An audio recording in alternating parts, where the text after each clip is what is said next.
what a great racing family. I know Dominic is from that part of the country, New Mexico, Albuquerque, and I've never had the honor to go over to their museum. And man, I hope one of these days I get that. I get to do that. I think that would be really cool. But just it's kind of sad that Bobby Unser and Al Unser aren't with us anymore because man, ever since I can remember, I mean, because I was 3, 4 years old, loving all forms of auto racing, the Unser family, Foyt family would always been there, man. And it was sad. And I was very saddened to hear the passing of Al Unser. Dominic, we'll get to you in just a second, but I want to run down the resume of Al Unser here. 1970 USAC national champion, 1978 Triple Crown of Ovals IndyCar champion, two-time PPG IndyCar World Series champion, and a 4-time Indianapolis 500 champion, along with 39 career wins in Champ Car. Dominic, just terrific, the job, the career that Al Unser had. And I'm curious, with that museum there in Albuquerque and such, what does the Unser family mean to the people of New Mexico? Well, I've been very candid with you guys too. New Mexico, when you think of New Mexico, we don't have a motorsports scene, right? We're not really known for motorsports. We're not known for a lot of drivers coming from this part of the country. Even when you look at professional sports, we don't have any major professional sports. We do have a soccer team in Albuquerque, but outside of that, no NBA, no NFL, Major League Baseball.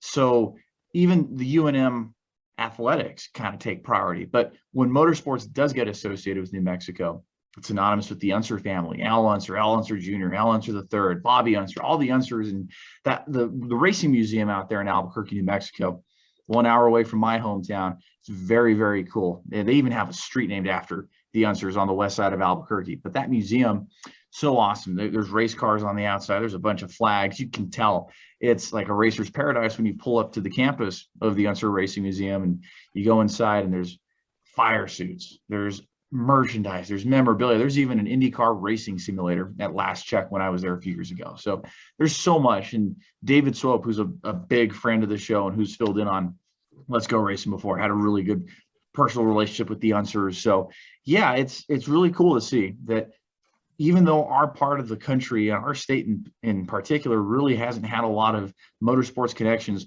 we do have the Unser family. And that is something that I've been asked about when we've been at NASCAR tracks or NASCAR venues. Oh yeah, the Unsers are from Albuquerque. You would be correct. So it's cool that we have that connection, and it's cool that we have such racing royalty from our own backyard. And it's definitely very sad that Al is no longer with us.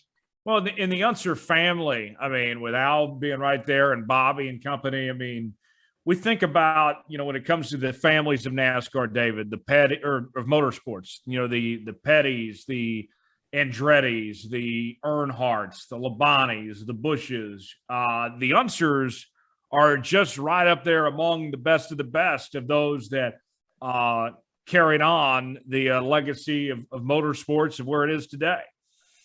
Oh man, no doubt about it. I no doubt to have two brothers who are just on top of their game in IndyCar racing. Bobby and Al, they were brothers, but like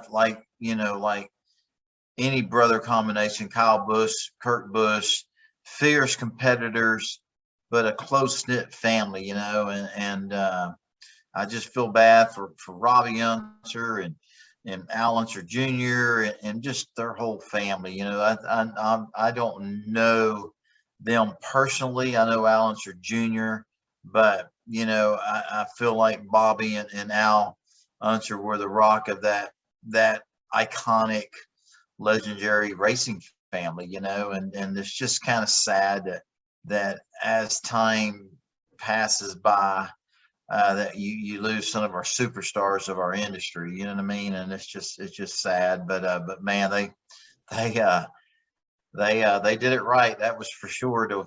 I think Bobby Unser won 3 Indianapolis 500s, and then Al being one of 4 men ever to win the Indianapolis 500 4 times. Man, it's just it doesn't get much bigger than that right there, you know. But very sad day to learn about his passing, and it's kind of you know, when I watch IndyCar racing and when there's not a Foyt in the race or an Andretti or an Unser, something's wrong with that. You know what I mean? It's like, you know, it's like watching a NASCAR race and not having an Earnhardt or a Petty or, you Elliott. know, in the race. You know what I mean? It's kind of just weird, you know.